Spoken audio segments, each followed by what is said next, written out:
This video I want to talk about carving techniques, reductions. Uh, I'm carving this video based on this one, and the techniques involved in creating the reduction. One way you can get a sense of scale, to develop a sense of scale, is you can use your tool or measuring device and just go, like 1 to 1/2 or whatever you want to do, Another way is to work by eye, where you hold the one smaller piece in front of the other stone like this, and you get a sense of scale, and you can make corrections based on that. The way you can start off, several ways. You can just scribe out the basic form here, which in this case is the comet and the heart shape for the head. Or you can do coordinates, where you map out the four corners and then the center spot, and then you scribe a line, and then you put your larger forms and then your smaller forms inside here. And then you work on the depth. The depth is just very simply just hold a piece in like that. Once you have that, it's a matter of just basically carving it out. Pardon me. This stone I love. It's from Shoshan stone. It's Dashan Mountain, which is one of the mountains of Shoshan region. This particular stone from Dashan stone was discovered there in the 1940s. And the stone there has a tendency to be yellow with reddish streaks in it. A lot of times you get stone that has clear yellow streaks going through it, through the opaque stone. It's actually kind of like a honey color or a beer color. The stone is crisp, sort of like Kintin stone. This carving I really like. Really nicely done. I mean, the guy didn't spend a lot of time on it, but if you look at the ear, how wonderfully done this ear is. Same thing on this other ear. It's got these gouge marks in here. Very subtle, very subtly done.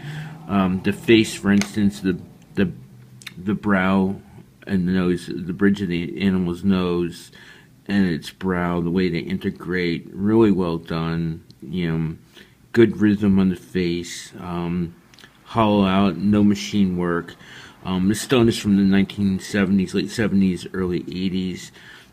Really well done. These are easy to overlook, but I think they're really wonderful stones. You can get them for like $20 online.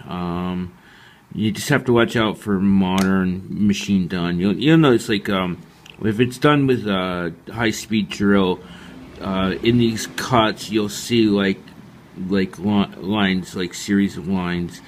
That's from the rotations of the drill as it moves across the surface. Here's another stone I'm working on. This is Tintin stone. It's grapes and leaves on branches. In the front, I'm doing it so that it's more realistic, and as you move to the sides, it becomes more of a boyi style, low relief carving.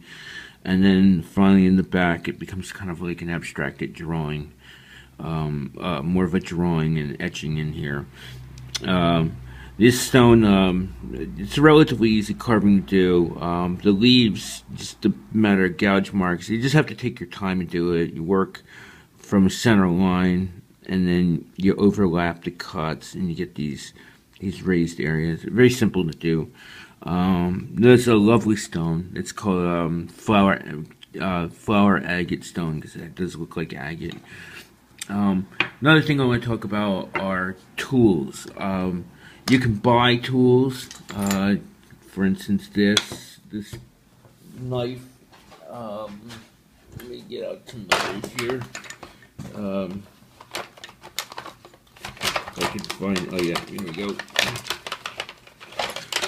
These are Japanese, really beautifully made. These are handmade. You can see the forge works. You can see the stamping here. You can see how this stone's all been hand forged and then hand cured. Really, really impeccable piece of steel work. Here's another Japanese stone. It's also stamped, and then beautiful like acid etched sphericals on the front. I don't know if you can see these here. It's another one. This is Wu Chung Shou. Used a graver just like this, wide and flat. These are etching tools that I've readapted. And then, of course, make my own. You just take a piece of metal on a grinder, and I take apart brushes, and then wrap it with linen string.